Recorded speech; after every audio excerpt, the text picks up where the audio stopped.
வணக்கம். ஸோ இன்றைக்கி நம்ம பார்க்கக்கூடிய அடுத்த பாடம் 11th ஸ்டாண்டர்ட் என்சிஆர்டியில் இருக்கக்கூடிய 2வது யூனிட்லேருந்து நம்ம பார்க்க போகிறோம். ஸ்ட்ரக்சரல் ஆர்கனைசேஷன் இன் அனிமல்ஸ்ன்னு சொல்லுவாங்க. அதாவது அதில் வந்து நமக்கு நிறைய இதுக்கு முன்னாடி இருந்த புக்கில் வந்து நிறைய கொடுத்துருந்தாங்க. But as per the revised syllabus okay, இப்போது என்சிஆர்டி புக்கில் ஃப்ராக் மட்டும்தான் கொடுத்துருக்காங்க. ஓகே, தவளையை மட்டும்தான் வந்து அந்த இடத்துல கொடுத்துருக்காங்க. இதுக்கு முன்னாடி கரப்பாம்பூச்சியை பற்றி கொடுத்துருந்தாங்க, மண்புழுவை பற்றிலாம் இருந்தது. பட் இப்போ அதெல்லாம் தூக்கிட்டு வெறும் கரப்பாம்பூச்சி மட்டும்தான் கொடுத்துருக்காங்க. உங்களுக்கு சிலருக்கு வந்து கேள்வி வரும், சார் நாங்கள் வந்து சிலபஸில் வந்து டிஷ்யூஸ்ன்னு இருக்கு, பூச்சிகள்னு இருக்கு, இன்செக்ட்ஸ்ன்னு இருக்கு, அப்போ நம்ம கரப்பாம்பூச்சியை படிக்க வேண்டாமா அப்படின்னா வேண்டாம். ஏன்னா 2025-26 மே மாதம் நடந்தது. அப்புறம் வந்து பார்த்தீங்கன்னா இப்போ ரீநீட் இது எல்லாத்துலேயுமே வந்து கேள்வி அப்படின்றது ஃப்ராக்லேருந்து மட்டும்தான் வந்திருக்கு, வேற எதுலேருந்தும் வரல. ஸோ அதனால் நம்ம என்ன பண்ண போகிறோம் அப்படின்னா இன்னைக்கு என்சிஆர்டியில் இருக்கக்கூடிய இந்த ஃப்ராக் சம்மந்தப்பட்ட, அதாவது தவளை பற்றின அந்த தகவல் தான் நம்ம படிக்க போகிறோம். இதுலேருந்து கேள்விகள் எப்படி கேட்டிருக்காங்க, 2027க்கு எப்படி கேட்பாங்கன்றதையும் பார்க்கலாம். ஓகே, ஸோ தவளை வந்து ரானா டைக்ரினா அப்படின்ற ஒரு இருச்சொற் பெயரில் நம்ம குறிப்பிடுவோம். குறிப்பாக இந்திய நாட்டை சேர்ந்த தவளை இனங்களை நம்ம இந்த மாதிரி பேரிட்டு குறிப்பிடுவோம், ரானா டைக்ரினா. ஓகே, சரி, அதனுடைய முக்கியமான பண்புகளை பத்தி நம்ம இங்க பேசலாம். தவளைகள் வந்து வெப்பநிலை மாறும் விலங்குகள் அப்படின்னு சொல்றோம். அதாவது குளிர் ரத்த பிராணிகள் அப்படின்னு சொல்லுவோம். அதாவது பைக்ளோதோம்ஸ், கோல்டு பிளட்டட் அப்படின்னு சொல்லுவாங்க. அப்படின்னா என்னன்னா, இந்த உயிரினங்கள் வந்து சூழலுக்கு ஏற்ப உடல் வெப்பநிலையை மாற்றிக்கொள்ளும் திறன் கொண்டவை. இந்த பைக்ளோதோம்ஸ் சொல்லக்கூடிய விலங்கினங்கள் குறிப்பா வந்து பாத்தீங்கன்னா ஊர்வனன் சொல்லக்கூடியவை, இருவாழ்விகள், இந்த வகையில் இருக்கக்கூடிய உயிரினங்கள் தான் வாழக்கூடிய சூழ்நிலையில, இப்போ ஃபார் எக்ஸாம்பிள் அது தண்ணியில வாழ்ந்துட்டு இருக்குன்னா அந்த தண்ணியில இருக்கக்கூடிய வெப்பநிலைக்கு ஏற்ற மாதிரி தன்னுடைய உடல் வெப்பநிலை அது என்ன பண்ணிக்கும், மாத்திக்கும். இப்ப நமக்கு அப்படி கிடையாதுல்ல. நம்மளாம் என்னன்னா என்ன சூழ்நிலையில நம்ம போனாலும் உடலுக்குள்ள இருக்கக்கூடிய அந்த வெப்பநிலைன்றது 37 டிகிரி செல்சியஸ் குறைந்த, அது நம்ம சொல்லுவோம்ல அப்ராக்சிமேட்லின்ற மாதிரி நம்ம சொல்லுவோம். சராசரியா வந்து 37 டிகிரி செல்சியஸ்ல இருக்கும்ல. அப்போ நம்மளால வந்து நிலையான ஒரு வெப்பநிலையை வந்து நம்மளால வந்து சீர்நிலைப்படுத்த முடியாது. ஆனா இங்க விலங்குகள்ல, இந்த உயிரினங்கள்ல உடலுடைய வெப்பநிலை அப்படின்றது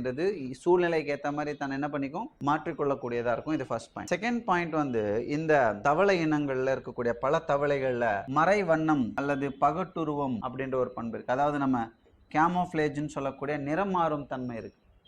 நம்ம கேள்விப்பட்டிருப்போம் இல்லையா, குறிப்பா ஊர்வனல வந்து ஓனான்லாம் நம்ம படிச்சிருப்போம். இதுலலாம் வந்து அந்த பச்சோந்தியெல்லாம் நம்ம பார்த்துருப்போம். அதனுடைய உடலினுடைய நிறம்ன்றது மாறும். அதுதான் வந்து இந்த இடத்துல கேமோஃப்ளேஜ்னு சொல்லுவாங்க.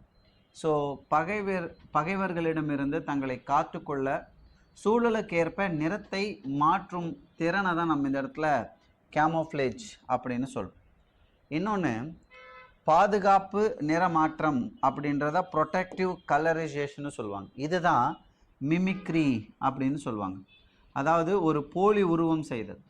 எதுக்காகனா தன்னுடைய இருக்கக்கூடிய இருப்பிடத்துல தன்னை வந்து சாப்பிட வரக்கூடிய ஒரு பிரிடேட்டர், அதாவது ஒரு கொன்றுண்ணிகிட்டமிருந்து தன்னை தற்காத்துக்கணுன்றதுக்கான இந்த பண்பை வந்து தவளைகள் வந்து என்ன பண்ணும், மேற்கொள்ளும் அப்படின்னு சொல்லியிருப்பாங்க. சரி, இப்போ தவளைகள் வந்து நம்ம நிறைய இடத்துல வந்து நம்ம நிறைய தடவை பார்த்துருப்போம். குளம் வற்றி போயிருக்கும், தண்ணி இருக்காது, தவளை மீன் எதுவுமே இருக்காது. ஒரு நாள் நைட்டில் அடமழை பெய்யுதுன்னு வச்சுக்கோங்களேன். அடமழை பெஞ்ச ஒரு 1-2 மணி நேரத்தில் தவளைகள் கத்துற சத்தம் வரும். கரெக்டாக? ஏன்னா தவளைகள் வந்து அந்த நேரத்தில் அந்த தண்ணி வற்றி இருக்கும், தவளையே இருக்காது வெளியில்.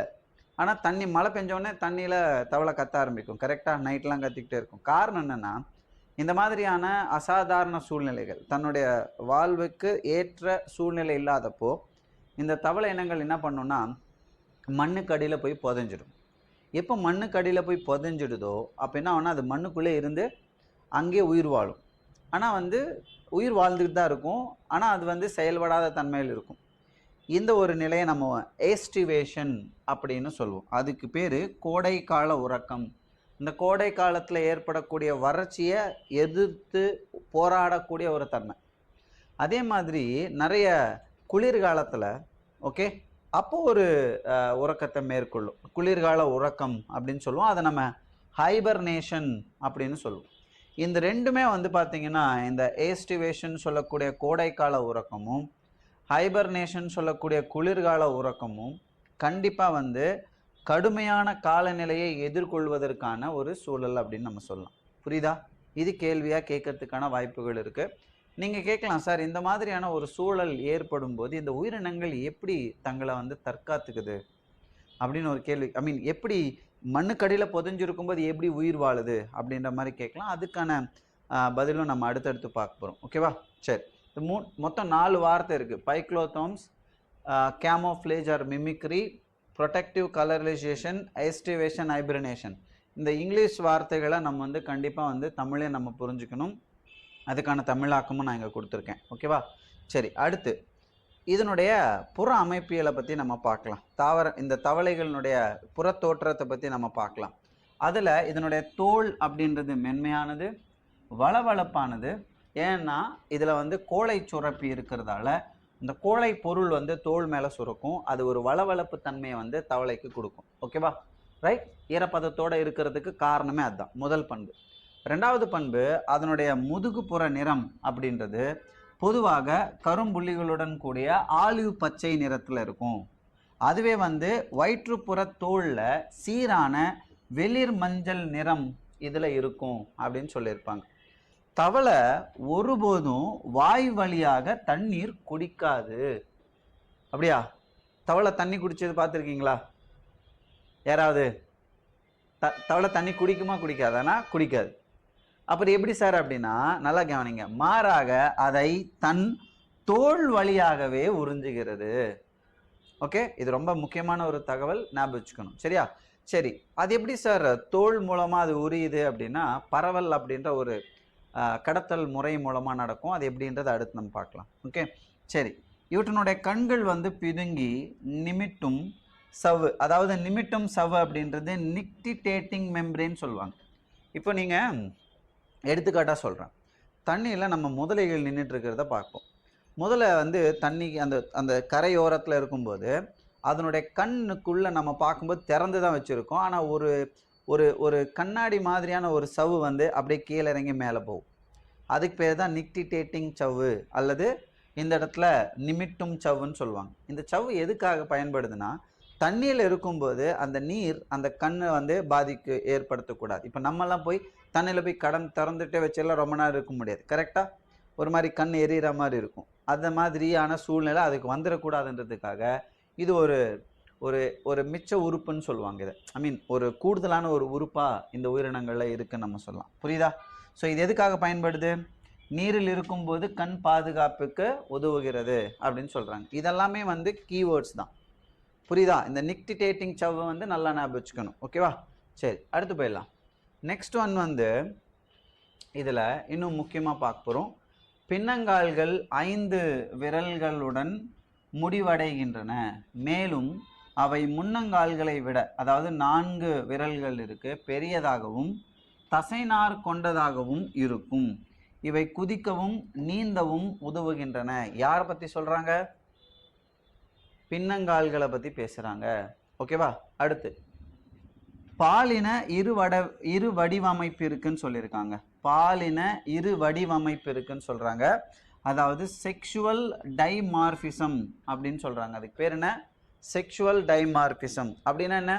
ஆண் தவளைகளை விட ஆண் தவளைகளை ஒளி எழுப்பும் குரல் பைகள் மற்றும் முன்னங்கால்களின் முதல் 5 விரலில் உள்ள கலவி திண்டுகள், அதாவது காப்லேட்டரி போர்ட் அப்படின்னு சொல்லுவாங்க, மூலம் பெண் தவளைகளிடமிருந்து வேறுபடுத்தி நம்ம அறியலாம். அதாவது இங்கே தெளிவாக என்ன சொல்ல வராங்கன்னா, ஆண் தவளைக்கும் பெண் தவளைக்கும் இடையில் இருக்கக்கூடிய வேறுபாடுகளை பற்றி பேசுகிறாங்க. அப்போ இவங்க 2 பண்புகளை பற்றி பேசியிருக்காங்க. ஒன்று, ஆண் தவளைகளில் ஒளி எழுப்பும் குரல் பைகள் இருக்குது. ரெண்டாவது, முன்னங்கால்களினுடைய முதல் விரலில் கலவி திண்டுகள் அப்படின்னு சொல்லக்கூடிய காப்லேட்டரி பேர்ட்ஸ் இருக்குது. இது ரெண்டுமே பெண் தவளைகளில் இல்லை. அப்போ வேறுபட்டு காணப்படுது இருக்கு இல்லையா? அதுதான் இந்த இடத்துல செக்ஷுவல் டைமார்பிசம், பாலின இரு வடிவமைப்புன்னு சொல்கிறோம். இது ஒரு கூற்று மற்றும் காரணம் மாதிரியான கேள்விகள்லாம் வரலாம், பார்த்து வச்சுக்கோங்க. ஓகேவா? ரைட். இப்போது புறத்தோற்றத்தை பார்த்துட்டோம். அடுத்து வந்து தவளையினுடைய உள்ளமைப்பு பற்றி படிக்கலாம்.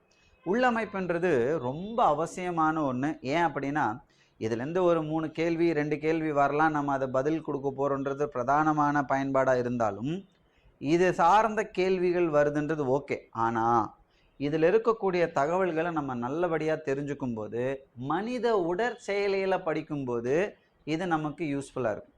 ஓகேவா? அது என்னென்னு பார்த்துலாமா? சரி, கவனி. ஃபஸ்ட்டு செரிமான மண்டலம். ஓகே, டைஜஸ்டிவ் சிஸ்டம் பற்றி பேசலாம். ஓகே, செரிமான மண்டலம், டைஜஸ்டிவ் சிஸ்டம். இதில் இந்த உணவு குழாய் அப்படின்றது வாய்ப்பகுதியில் தொடங்கி வரக்கூடிய இந்த உணவு குழாய் அப்படின்றது நம்ம அலிமெண்ட்ரி கெனால்னு சொல்லுவாங்க. இது வந்து நல்லா ஞாபகிச்சுக்கோ, உணவு குழாய் தவளைகளில் மாமிச உண்ணிகள் என்பதால் நீளம் குறைந்ததாக இருக்கும். அப்போ நமக்கு தெளிவாக சொல்லிட்டாங்க, தவளைகளில் உணவு குழல் குறைவானதாக இருக்கும், நீளம் குறைவானதாக இருக்கும் அப்படின்றாங்க. ஏன் குறைவாக இருக்குது அப்படின்னா அது மாமிச உண்ணிகள் கார்னிவோர்ஸாக இருக்கிறதுன்றது ஒரு காரணத்தை சொல்லியிருக்காங்க. இந்த தகவல் நல்லா முக்கியம், நோட் பண்ணி வச்சுக்கோங்க. அடுத்து இதனுடைய உணவு பாதை அப்படின்றது நம்ம அந்த அந்த டைரக்ஷன் பார்த்தோம் அப்படின்னா மேலே வந்து ஃபஸ்ட்டு வாய்க்குழி இருக்குது. ஓகேவா? ஈசோஃபேகஸ்ன்றதுக்கு முன்னாடி இந்த இடத்துல வாய்க்குழி இருக்குது. அதுக்கப்புறம் தொண்டை, ஃபேரிங்ஸ்ன்னு சொல்லுவாங்க. அதுக்கப்புறம் உணவு குழல், ஓகே, அதான் ஈசோஃபேகஸ். அதுக்கப்புறம் இரைப்பை, ஸ்டொமக். அதுக்கப்புறம் குடல், அதுலேயும் குறிப்பாக சிறுகுடல். அதுக்கப்புறம் பெருங்குடல். ஆனால் இங்கே வந்து இன்டெஸ்டைனுக்கு அப்புறம் நேராக ரெக்டம் கொடுத்துட்ருக்காங்க. அதுக்கப்புறம் க்ளோக்கா அப்படின்னு சொல்லக்கூடிய ஒரு பொதுவான கழிவறை, பொது கழிவறை பகுதி இருக்குது அப்படின்னு சொல்கிறாங்க. புரியுதா? க்ளோக்கான்றது வந்து நீங்கள் இங்கிலீஷில் அதே வார்த்தையை பயன்படுத்திக்கோங்க, க்ளோக்கா. அது வந்து ஒரு பொதுவான ஒரு துளை அப்படின்னு நம்ம சொல்லலாம். அது வழியாக தான் எல்லாமே வெளியேற்றப்படக்கூடிய நிகழ்வுகள் நடக்கும். புரியுதா? ரைட். இந்த இடத்துல உணவு பாதை பற்றி இப்போ நம்ம பேசியிருக்கோம். அடுத்து இதில் இருக்கக்கூடிய செரிமான சுரப்பிகள் என்னென்ன, அதாவது தவளையினுடைய செரிமான மண்டலத்தில் இருக்கக்கூடிய செரிமான சுரப்பிகள் யாரை சொல்லலாம்? கல்லீரல் சொல்லலாம். அந்த கல்லீரலேருந்து வரக்கூடிய பித்த நீர் நம்ம சொல்லலாம்.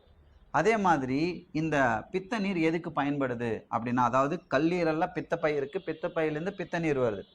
இது பொதுவாக தவளைகளினுடைய செரிமானத்தில் எப்படி இது உதவி செய்யுது அப்படின்னா, கொழுப்புகளை செரிக்க இது உதவுகிறது. தான் உண்ணக்கூடிய உணவில் இருக்கக்கூடிய கொழுப்பு பொருட்களை சிதைப்பதற்கு பித்த நீர் பயன்படுது. அப்போ அந்த பித்த நீர் பித்தப்பையிலேருந்து வெளியேற்றப்படுது. பித்தப்பை எங்கே இருக்குது அப்படின்னா கல்லீரல் இருக்குது.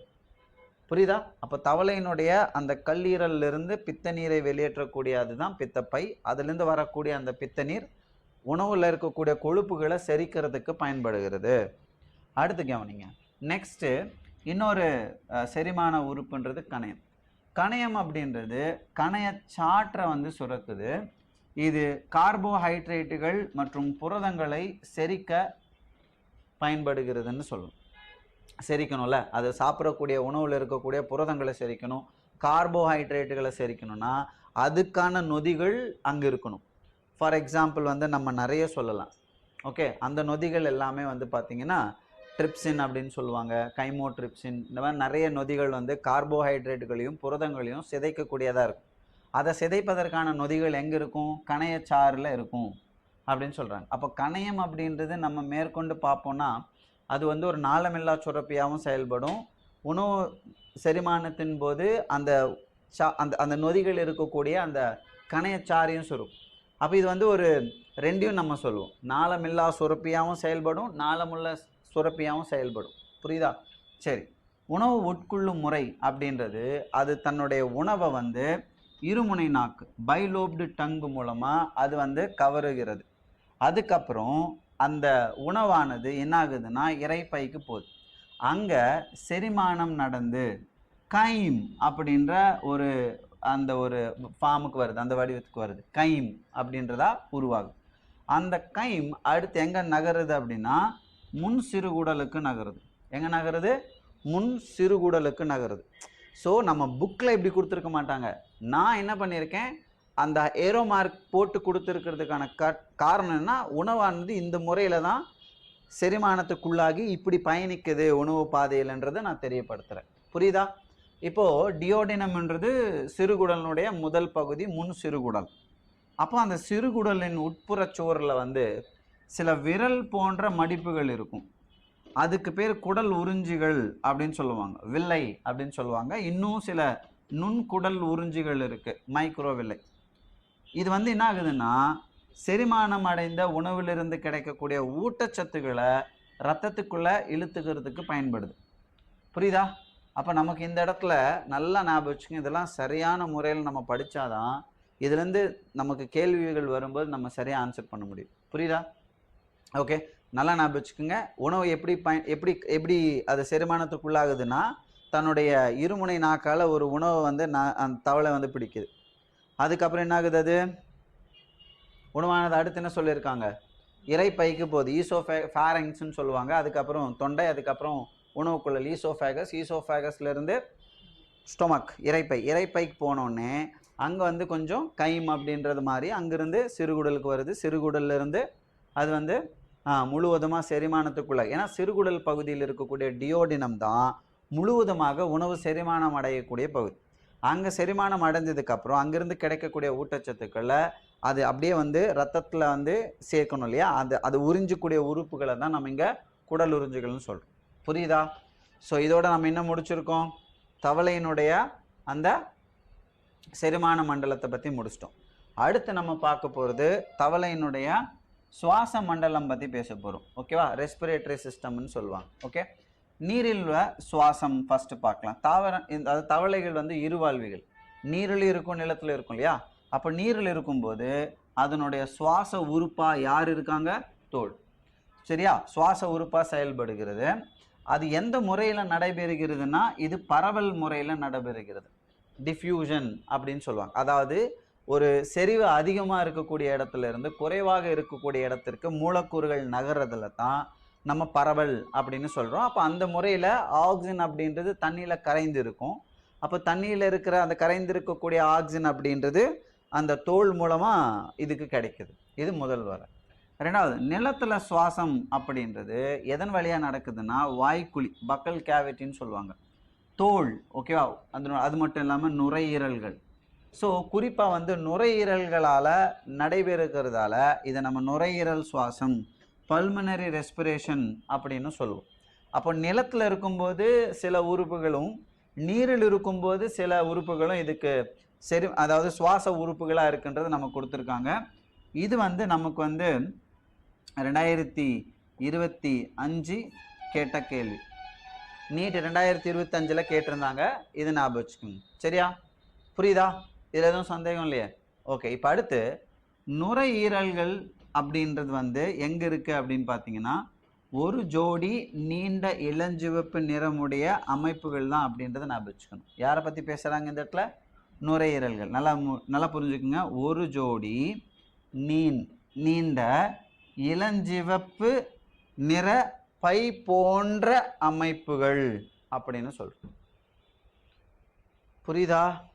அடுத்து இரத்த ஓட்ட மண்டலம் பார்த்துலாமா? ஓகேவா? அவ்வளோதான். சுவாச மண்டலத்தில் நம்ம அது மட்டும் தெரிஞ்சுக்கிட்டா போதும். நான் உங்களுக்கு என்சிஆர்டியில் இருக்கிறத தேவையானது அளவாக எவ்வளோ கண்டிப்பாக தேவையோ அது எல்லாமே எடுத்து தான் தமிழில் கொடுத்துருக்கு. அடுத்து இரத்த ஓட்ட மண்டலம், அதாவது வாஸ்குலார் சிஸ்டம். ஓகே, மூடிய வகை இரத்த ஓட்ட மண்டலம் இதில் இருக்குது. ஸோ நிணநீர் மண்டலம் ஆகியவற்றையும் இருக்குது. அப்போது இரத்த ஓட்ட மண்டலம் இருக்குது. அது எப்படி இருக்குது? மூடிய இரத்த ஓட்டம். மூடிய இரத்த ஓட்டம், திறந்த இரத்த ஓட்டம்னா என்ன? மூடிய இரத்த ஓட்டம்னா இரத்த நாளங்கள் வழியாக ரத்தம் பயணிக்கிறத மூடிய இரத்த ஓட்டம்னு சொல்லும். இதயத்திலிருந்து அந்த பம்ப் பண்ணி வெளியில் வர்ற ரத்தம் உடல் முழுவதும் இருக்கக்கூடிய பாகங்களுக்கு இரத்த நாளங்கள் இல்லாமல் போனால் அதுதான் திறந்த இரத்த ஓட்ட மண்டலம்னு சொல்லும். சரி, இந்த தவளையினுடைய இதயம் அப்படின்றது 3 அறைகள் இருக்கும். ஓகேவா? அதாவது மேலே 2 ஆட்ரியமும் கீழே ஒரே ஒரு வென்ட்ரிக்கலும் இருக்கும். ஓகே, ஸோ 2 ஏட்ரியம்களும் மற்றும் ஒரு வென்ட்ரிக்கலும் இருக்கும்னு சொல்கிறேன். இந்த இதயத்தை சூழ்ந்து இருக்கக்கூடிய ஒரு சுவர் அப்படின்றது வந்து பெரிகார்டியம் அப்படின்ற சவ்வுன்னு சொல்கிறோம். அடுத்து இதில் இருக்கக்கூடிய இன்னொரு முக்கியமான உறுப்பு என்னென்னா சைனஸ் வெனாசஸ் அப்படின்றது. இது வந்து ஒரு முக்கோண அமைப்பு.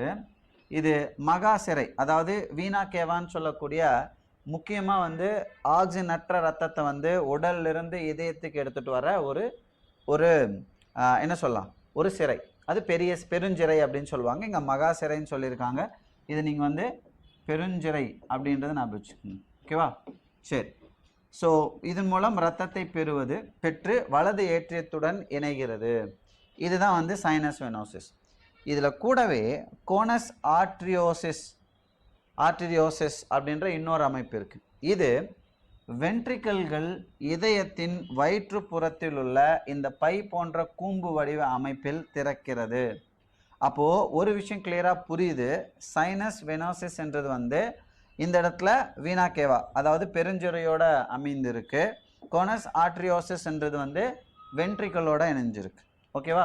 சரி, இதை தாண்டி நம்ம இரத்த ஓட்ட மண்டலத்தை பற்றி பேசும்போது தவளையில் சில சிறப்பு போர்ட்டல் மண்டலங்கள் இருக்குது. அதாவது சிறப்பு இரத்த ஓட்ட மண்டலங்கள், அதாவது ஸ்பெஷல் போர்ட்டல் சிஸ்டம்னு சொல்லுவாங்க. அப்படின்னா நல்லா ஞாபகம் வச்சுக்கோங்க, ஒரு குறிப்பிட்ட உறுப்புகளில் ரத்தம் வந்து போய் சுத்திகரிக்கப்படணும். குறிப்பாக நம்ம என்ன படிச்சிருப்போம் அப்படின்னா, சிறுநீரகங்களில் ரத்தம் அப்படின்றது வந்து இந்த இடத்துல வடிகட்டப்பட்டு சிறுநீர் உருவாகணும். அதே மாதிரி கல்லீரலில் ரத்தம் போய் அந்த ரத்தத்தில் இருக்கக்கூடிய சில நச்சு பொருட்களை கல்லீரல் வந்து இந்த இடத்துல அது வடிகட்டும். அதனால் இந்த ரெண்டு அமைப்புகளுக்கு மட்டும் உடல், அதுவும் குறிப்பாக கீழ் உடல் பகுதியில் இருக்கக்கூடிய ஆக்சிஜனற்ற ரத்தம் வந்து இங்கே வந்து என்ன ஆகுது, வடிகட்டப்படுது. அதனால் இங்கே ரெண்டு முக்கியமான போர்ட்டல் சிஸ்டம் இருக்குது. அதில் ஒன்று கல்லீரல் போர்ட்டல் மண்டலம் அப்படின்னு சொல்லுவாங்க. ஓகேவா? அப்படின்னா குடலுக்கும் கல்லீருக்கும் இடையே உள்ள நரம்பு இணைப்பு அப்படின்னு நம்ம சொல்லலாம். ஓகேவா? அதாவது இரத்த நாளங்கள் இருக்கிறது. சிறுநீரக போர்ட்டல் மண்டலம் அப்படின்றது என்னென்னா, உடலின் கீழ்ப்பகுதியில் இருக்கும் சிறுநீரகங்களுக்கும் இடையே உள்ள நரம்பு இணைப்பு. அதாவது இது இரத்த நாள இணைப்புன்னு நம்ம சொல்லணும். ஓகே, இங்கே நரம்பு இல்லை, இரத்த நாள இணைப்புன்றதை ஞாபகம் வச்சுக்கணும். ஓகேவா?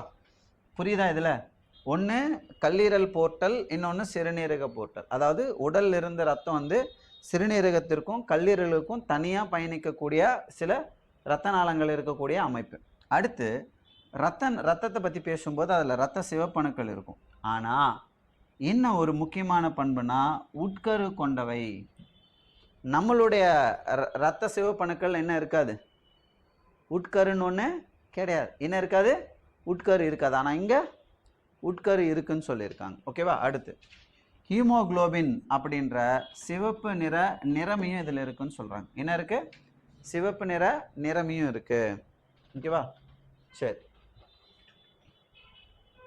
இது இல்லாமல் நம்ம இன்னும் சில இன்ஃபர்மேஷன்ஸ் இங்கே ஞாபகம் வச்சுக்கணும். ஓகேவா? ரைட். நிணநீர் அப்படின்றத நம்ம படித்தோம், ஞாபகம் இருக்கா? நிணநீர்ன்றது ஒரு நிறமற்ற திரவம். ஓகே, சரி. கழிவு நீக்க மண்டலம் அப்படின்றத பார்க்கலாம். ஓகே, தவளைகளினுடைய கழிவு நீக்கம் அப்படின்றது ஒரு ஜோடி சிறுநீரகங்கள் மூலமாக நடக்குது. இது சிறுநீர் குழாய்கள், பொது கழிவறை குளோக்கா மற்றும் சிறுநீர் பை ஆகியவற்றை கொண்டது.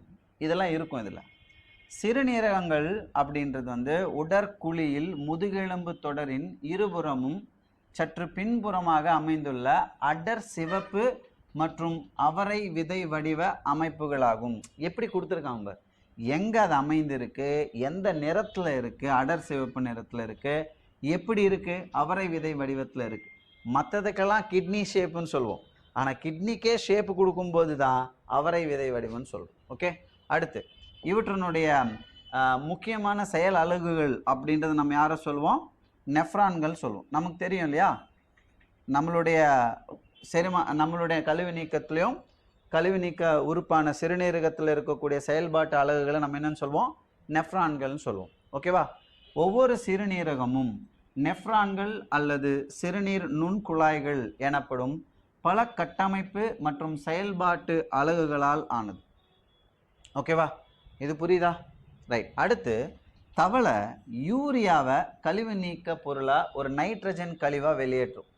நல்லா ஞாபகம் வச்சுக்கோங்க, உயிரினங்கள் நைட்ரஜன் கழிவுகளாக வெளியேற்றும். அதில் 3 வகை இருக்குது, அம்மோனியா, யூரியா, யூரிக் ஆசிட்.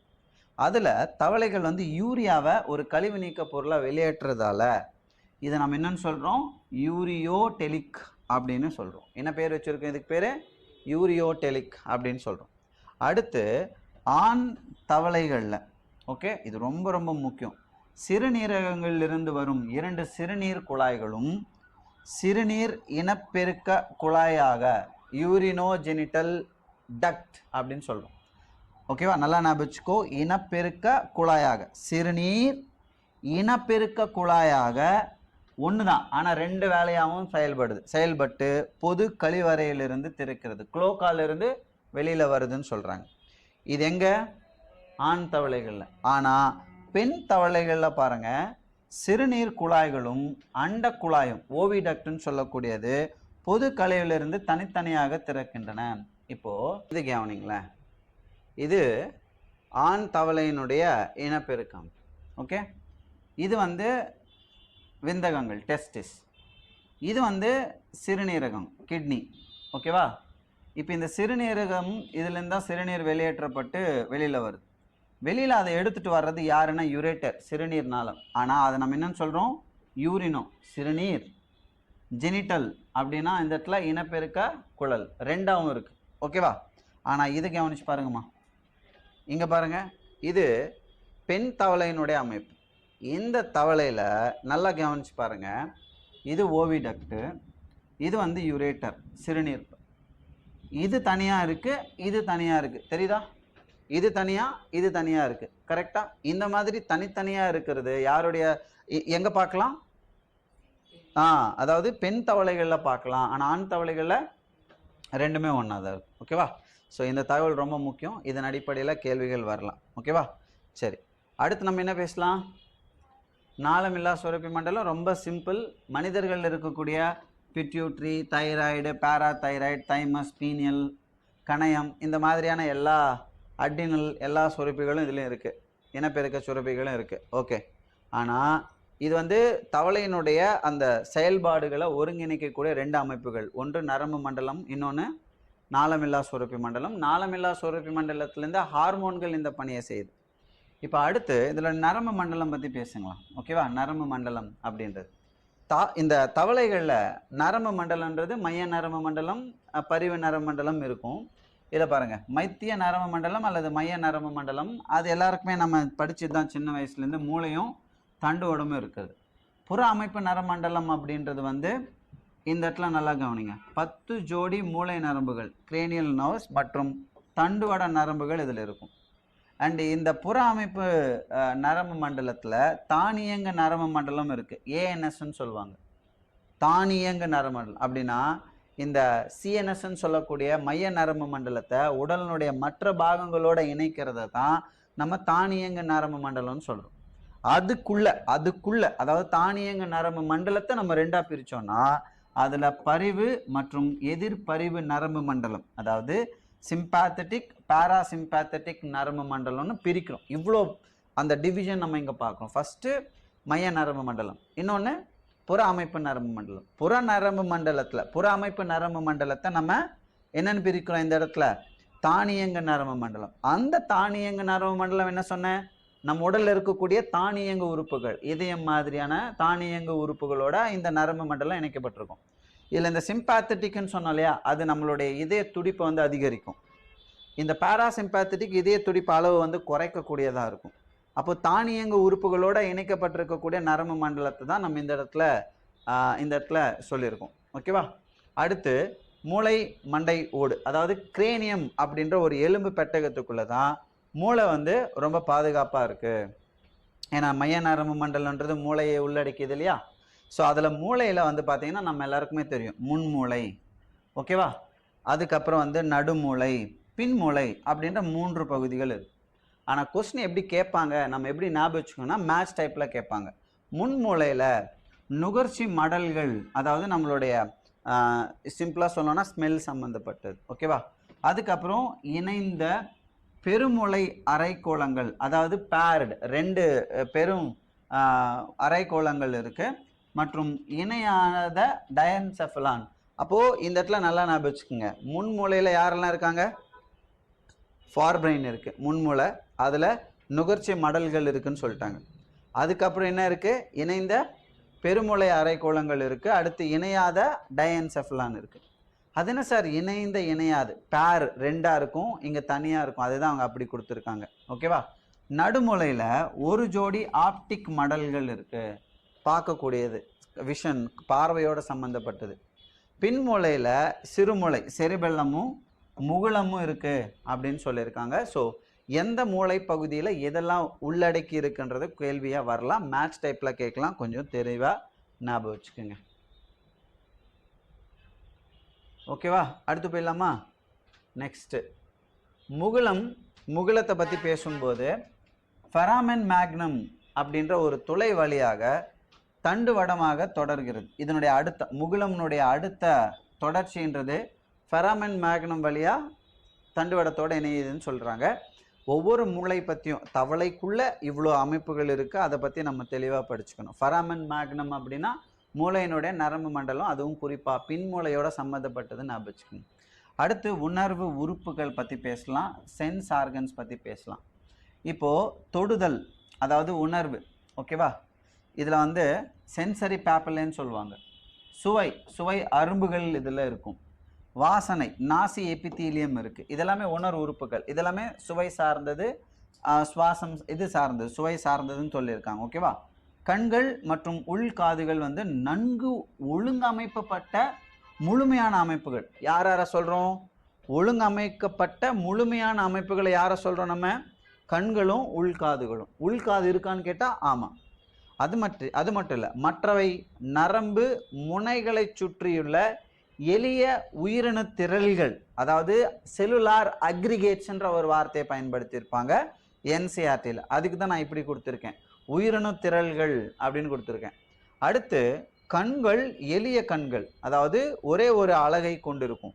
ஆனால் வெளிக்காதுன்னு ஒன்று இது இருக்காது. தவளைகளில் வெளிக்காது இருக்காது. அதுக்கு பதிலாக டிம்ஃபானம் அப்படின்னு சொல்லக்கூடிய செவிப்பறை சவ்வு தான் இதில் நம்ம வந்து காதாக வந்து நம்ம கருதணும். ஓகேவா? ரைட்? புரியுதா? இது மட்டும்தான் வெளிப்பக்கத்தில் இருக்கும். இதுக்குன்னு தனியாக நமக்கு இருக்கிற மாதிரி காது நீங்கள் பார்க்க மாட்டீங்க. டிம்ஃபானம்ன்றது தான் இருக்கும். ஸோ காது கேட்பதற்கு மட்டும் இல்லை, உடலின் சமநிலையை பேணுவதற்கும் இந்த தவளைகளை பயன்படுது. புரியுதா? அதிகமான சத்தம் போட்டால் நமக்கு கோவம் வருதா இல்லையா? ஒரு மாதிரி டென்ஷன் ஆகிடும் இல்லையா? இப்போ சூழ்நிலை அமைதியாக இருக்குது, ஓகே. இப்படியே பக்கத்தில் சத்தம் வண்டிங்க அவன் ஓடிட்டே இருந்து நம்ம என்ன பண்ணுவோம்? ஒரு மாதிரி எரிச்சல் அடைகிறோம்ல. அது வந்து அந்த நம்மளுடைய உடலினுடைய அந்த சமநிலையும் மனநிலையும் பொறுத்து இருக்கு. அடுத்து அது எல்லாமே யாரால் கட்டுப்படுத்தப்படுது? காது கேட்கறதுக்கு மட்டும் இல்லை, உடலினுடைய சமநிலை பேணுவதற்கும் பயன்படுது. அது தவளையிலும் அதுதான்.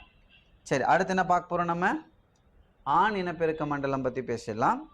கவனி, ஆண் இனப்பெருக்க மண்டலம் அப்படின்றது ஆல்ரெடி சொன்ன மாதிரி ஒரு ஜோடி மஞ்சள் நிற முட்டை வடிவ விந்தகங்கள் இருக்குது. சிறுகு நீரகத்தின் மேல் பகுதியில் மீசார்க்கியம் அப்படின்னு சொல்லக்கூடிய ஒரு இரட்டை மடிப்பால் அது ஒட்டப்பட்டிருக்குன்னு சொல்லியிருக்காங்க. இந்த வார்த்தைகள்லாம் நல்லா கவனிங்க. இதில் நல்லா கவனிங்க. மீசார்சியம், பெரிட்டோனியம், இதெல்லாமே வந்து ஆண் இனப்பெருக்க மண்டலத்தில் முக்கியமான இனப்பெருக்க உறுப்பான விந்தகங்களினுடைய பண்பு. அடுத்து விந்தகங்கள்லிருந்து 10லிருந்து 12 விந்து நாளங்கள் வந்து உருவாகி சிறுநீரகங்களுக்குள் நுழைந்து பிடரின் கால்வாய், அதாவது பிட்டர்ஸ் கெனால்னு சொல்லுவாங்க, அது வழியாக திறக்குது. இந்த பாதையை நமக்கு சரியாக ஞாபகம் வச்சுக்கணும். இந்த பாதை இருக்குல்ல, விந்து உருவாகி அது எந்த வழியில் வருதுன்றது கேள்வியாக கேட்கலாம். ஸோ பின்னர் அவை சிறுநீர் இனப்பெருக்க குழாயாக யூரினோஜெனிட்டல் டக்ட் ஞாபகம் இருக்கா, அதுவாக மாறி பொது கழிவறை, அதாவது குளோக்கா வழியாக என்ன ஆகுது? வெளியில் வருதுன்னு சொல்கிறாங்க. அந்த வரிசை முறையை நல்லா கிளியராக தெரிஞ்சுக்கணும். ஓகேவா? இதில் வந்து விந்தகம், விந்து நாளம், அதுலேருந்து பிட்டரின் கெனால், அதாவது பிட்டர் கெனால்னு சொல்லுவாங்க, அதுலேருந்து யூரினோஜெனிட்டல் டக்ட், சிறுநீர் இனப்பெருக்க குழாய் வழியாக வந்து குளோக்கா வழியாக வெளியில் வந்துடும். அடுத்து குளோக்கா, பொது கழிவறைன்னு சொல்கிறது. இது மலம், சிறுநீர், விந்தணுக்களை வெளியேற்ற பொதுவான ஒரு பாதையாக இது இருக்குது அப்படின்னு சொல்லியிருப்பாங்க. புரியுதா? இது இந்த இடத்துல குளோக்கா, இதுதான் இந்த குளோக்கா. ஸோ இதுதான் நம்ம குளோக்கான்னு சொல்கிறோம். இது யூரினரி பிளாடர், இது ரெக்டம். இது வழியாக தான் எல்லாமே இதோட தான் இணைக்கப்பட்டிருக்கு. இது ஒரு பொதுவான வெளியேற்றும் பகுதின்னு நம்ம சொல்லலாம். ஓகேவா? சரி, கடைசியில் நம்ம பார்க்க போகிறது இந்த தவளையினுடைய பெண் இனப்பெருக்க மண்டலம். ஸோ ஒரு ஜோடி அண்டகங்கள் உள்ளடக்கியது. இவை சிறுநீரகங்களுக்கு அருகில் அமைந்துள்ளன.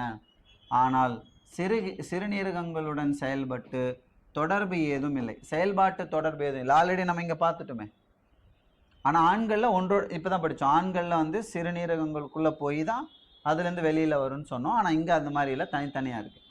அண்டகங்களிலிருந்து உருவாகும் ஒரு ஜோடி அண்டக குழல்கள் பொதுவாக கழிவறையில் தனித்தனியாக திறக்கின்றன. அதாவது ஓவிடக்டும் அதே நேரத்தில் யுரேட்டரும் ஒன்றா சேரதில்லை. சிறுநீர் நாளமும் அண்ட குழாய்களும் ஒன்றோடு ஒன்று சேரதில்லை, தனித்தனியாக தான் வந்து என்ன ஆகுது, குளோக்காவில் இணையுது. ஒரு முதிர்ந்த பெண் தவளை ஒரே நேரத்தில் 2500 3000 முட்டைகளை இடக்கூடியத தன்மை கொண்டது. அண்ட் கருவுறுதல் அப்படின்றது தவளைகளில் உடலுக்கு வெளியில் தண்ணீரில் நிகழக்கூடியதாக இருக்கும். அதனால் வெளிப்புற கருவுறுதல் அப்படின்னு சொல்லுவோம். கருவுறுதல் நடைபெற்றதுக்கு அப்புறம் வளர்ச்சி அப்படின்றது நம்ம மறைமுக வளர்ச்சின்னு சொல்கிறோம். ஏன்னா மறைமுக வளர்ச்சின்றது பிறந்த ஒன்றும் அந்த வயதுடையது, அதாவது ரொம்ப வளர்ந்ததும் ஒரே மாதிரி இருக்காது. தலைப்பிரட்டை வடிவம் இல்லாமல் நேரடியாக ஒரு தவளை என்ன ஆகாது, முழு பருவத்தை அடையாது. அப்போ தலைப்பிரட்டை அப்படின்றது நம்ம லார்வா நிலை. அந்த தலைப்பிரட்டையிலேருந்து கொஞ்சம் கொஞ்சமாக அது வளர்ச்சி அடைந்து தான் முதிர்ந்த ஒரு தவளை உடலை அது எட்டுது. ஸோ அதை தான் இந்த இடத்துல கூட்டுப்புழு நிலை அப்படின்னு சொல்லுவாங்க. அதான் லார்வல் டேட்போல் அப்படின்றது சொல்லி அதிலிருந்து அது என்ன ஆகுதுன்னா உருமாற்றம் மெட்டாமார்போசிஸ் அடைந்து அதுக்கப்புறம் தான் வந்து ஒரு முதிர் தவளையாக வந்து அது மாறுதுன்னு சொல்லியிருக்காங்க. புரியுதா? இது சார்ந்து ஏதாவது தகவல் தெரியணுமா? இதுக்கப்புறம் நம்ம நிறைய சொல்லலாம். சில இடங்களில் நமக்கு தவளைகள் வந்து சுற்றுச்சூழல் சார்ந்த சில செயல்பாடுகளில் பங்கேற்கும். குறிப்பாக உணவு மண்டலத்தில் அது ஒரு முக்கியமான இடத்த பிடிக்குது இல்லையா?